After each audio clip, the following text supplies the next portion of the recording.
It is a great pleasure now to introduce to you our second distinguished honoree, Dr. Francesca La Marca, member of the Senate of the Republic of Italy. Born and raised in Toronto, Canada, to Italian parents, Senator La Marca received a PhD in French literature from the University of Toronto. After lecturing in French language and literature, in 2013, Senator La Marca was elected to the Italian Chamber of Deputies in the Italian Parliament, serving in the Foreign Affairs Commission and representing the needs and goals of Italian communities in the American continent. Her election was the first time that a second-generation Italian citizen had been elected to Parliament in Italy. In 2018, she was re-elected to the Chamber of Deputies. An active promoter of the study of the Italian language in North America, Senator La Marca has worked hard to improve the consular services and support for Italian communities abroad. In light of her outstanding work in the House, in 2022, she was elected to the Senate of the Italian Republic in the constituency for Italians abroad as a member of the Democratic Party, the Italian Democratic Party.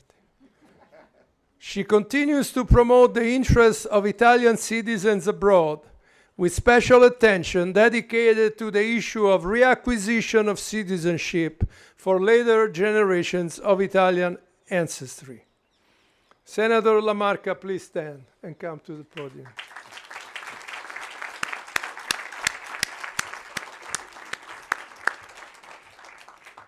Francesca La Marca, distinguished member of the Italian Parliament and scholar. For years, you have served the people of Italy with dedication and intelligence in promoting the study of the Italian language in North America and serving as a voice the needs and aspirations of Italian communities in North and Central America. Your dedication to public service remains an inspiration for us all. For your achievements, by the authority vested in me, I confer upon you the degree of Doctor of Humane Letters, Honoris Causa, and grant to you all the rights and privileges that pertain therein. Congratulations. Congratulations.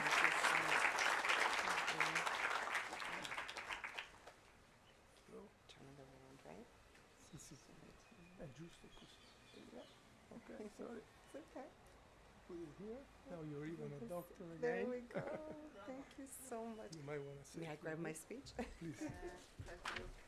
Yes.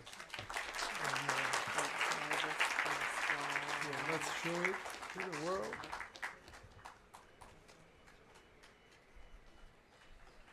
Congratulations.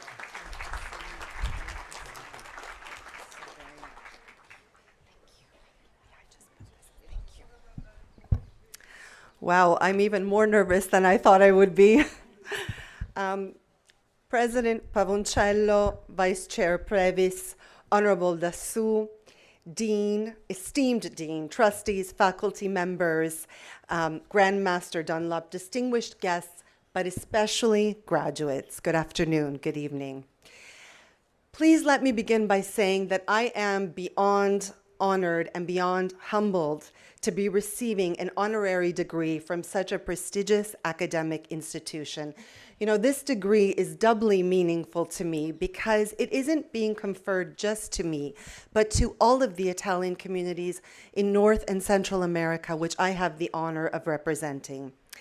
As a member of Parliament first and senator now, I have the privilege of representing a vibrant and multi-dimensional, ever-changing diaspora, too often ignored by Italian government and, I would say, Italian society in general. In my specific case, it means representing over 500,000 Italian citizens who reside somewhere between Alaska and Panama, millions more who were born Italian and lost their citizenship through naturalization, and of course, countless others of Italian extraction. This unique role, and by the way, Italy is one of very few countries in the world that offers such representation to its expats, has offered me invaluable insights into the resilience and dynamism of our diaspora, whose contributions throughout the decades and still today enrich Canadian, American, Mexican, and so forth society, not to mention the motherland. In this unique and privileged role, I have striven to be a bridge between Italy and the North American continent, advocating in favor of policies that benefit Italian communities abroad. So how fitting then that this incredible recognition come from such an international institution, which boasts a diverse student body from what I hear, hailing from not 35, but 75 countries around the world.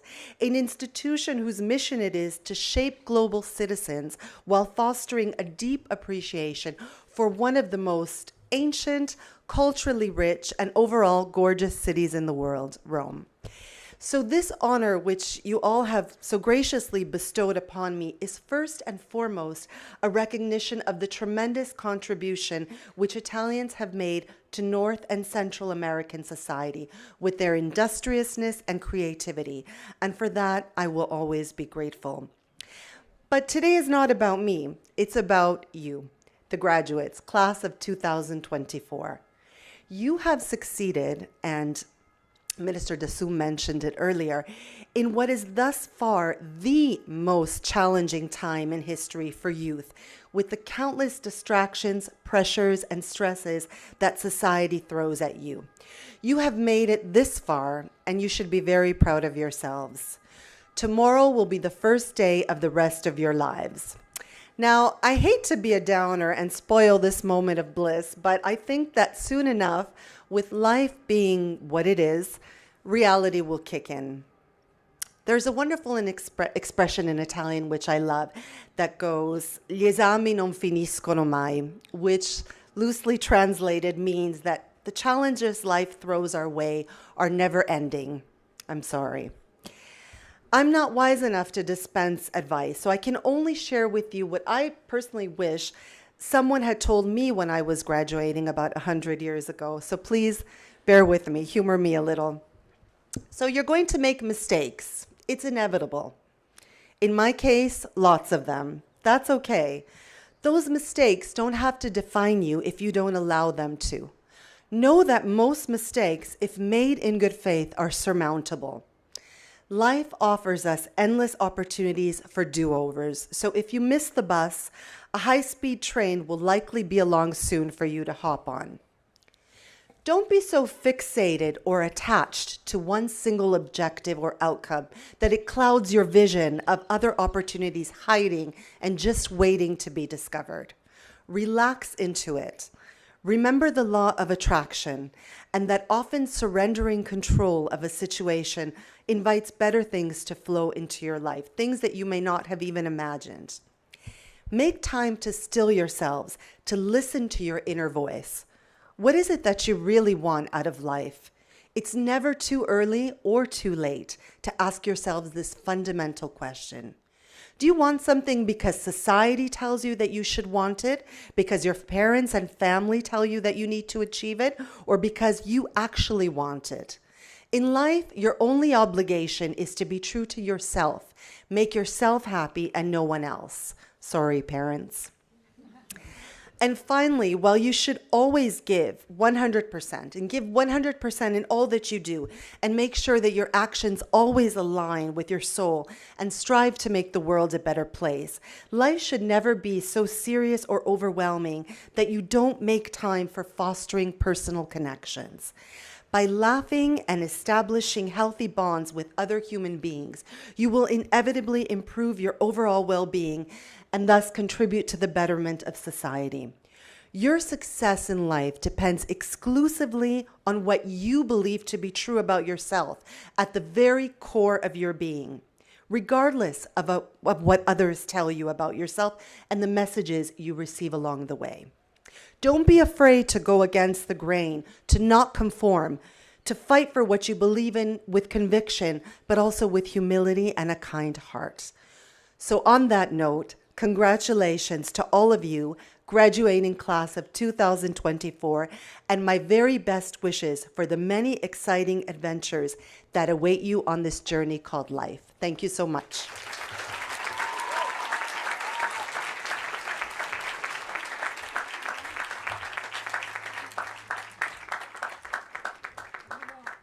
Thank you very much, Senator Lamarca, for your wise instructions about life